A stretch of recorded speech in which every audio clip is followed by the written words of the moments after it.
கிறிஸ்துவுக்குள் பிரியமானவர்களே, இந்த மன்னாட்டுடே என்ற டெய்லி பாட்காஸ்டை கேட்டுக்கொண்டிருக்கிற உங்கள் ஒவ்வொருவரையும் இயேசு கிறிஸ்துவின் நாமத்திலே வாழ்த்துகிறேன். நீதிமொழிகள் 17வது அதிகாரம் 27வது வசனம் இப்படியாக கூறுகிறது: அறிவாளி தன் வார்த்தைகளை அடக்குகிறான், விவேகி குளிர்ந்த மனமுள்ளவன் என்பதாக. நீங்கள் அறிவாளியா? ஆர் யூ நாலேஜபிள் என்ற தலைப்பின் கீழ் இன்றைய மன்னாவை நாம் தியானிக்க போகிறோம்.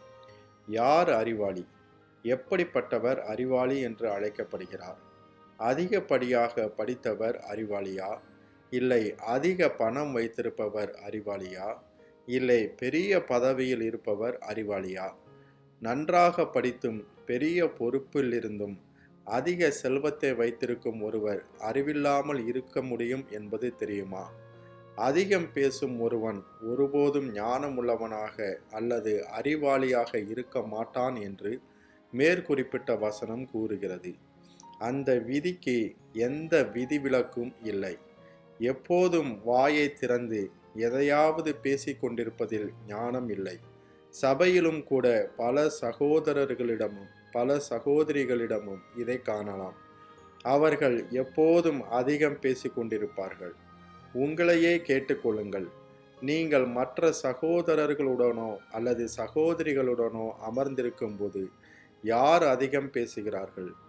எப்போதும் அதிகம் பேசுபவர் நீங்கள்தான் என்று நீங்கள் கண்டறிந்தால் அந்த ஐக்கியத்தில் உள்ள முட்டாள்களின் பட்டியலில் உங்கள் பெயரை முதலிடத்தில் வையுங்கள். அந்த பட்டியலின் முதலிடத்தில் இருப்பது நீங்கள்தான். எப்போதும் அதிகம் பேசுபவர். உங்களால் ஒருபோதும் வாயை மூட முடியாது. ஒரு ஞானமுள்ளவன் தன்னை எப்படி கட்டுப்படுத்திக் கொள்வது என்று அறிந்திருப்பவான். அவன் எல்லா நேரமும் பேசிக் கொண்டிருக்க மாட்டான். காரணம், அவனிடம் அறிவு இருக்கிறது. அவன் தன் அறிவை பற்றி பெருமை பேசவோ அல்லது வேதாகமத்தை பற்றி தனக்கு அதிகம் தெரியும் என்று காட்டிக்கொள்ளவோ மாட்டான். ஞானம் என்பது என்ன பேசுவது என்று அறிவது மட்டுமல்ல, மாறாக நமது வேதாகம அறிவை சரியாக பயன்படுத்துவதாகும்.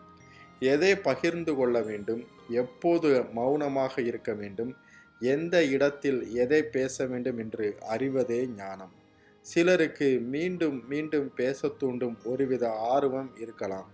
இதற்கெல்லாம் காரணம் அவர் தன்னை மிகவும் முக்கியமானவராக நினைப்பதே.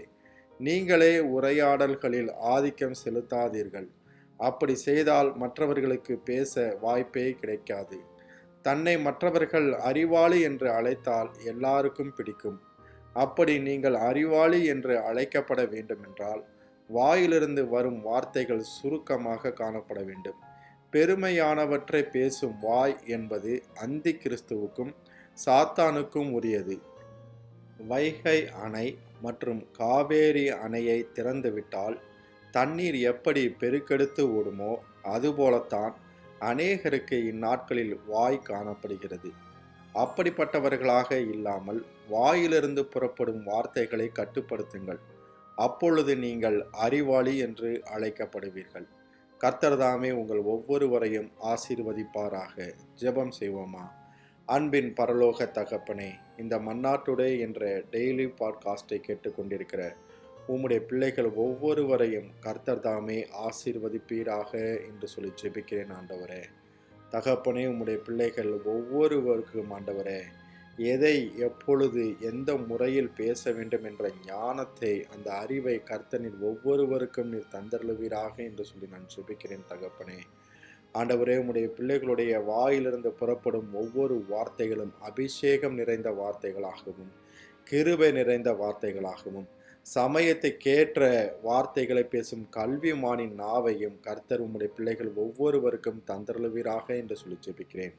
இந்த நாள் உம்முடைய பிள்ளைகளுக்கு ஆசீர்வாதமாக இருக்கட்டும். போக்கிலும் வரத்திலும் உடனிருப்பீராக. ஆட்டுக்குட்டியானவருடைய இரத்தத்தின் பாதுகாப்பிற்குள்ளாக ஒவ்வொருவரையும் ஒப்பு கொடுத்து இயேசுவின் நாமத்தில் கேட்கிறேன் எங்கள் ஜீவனுள்ள நல்ல பிதாவே. ஆமேன்.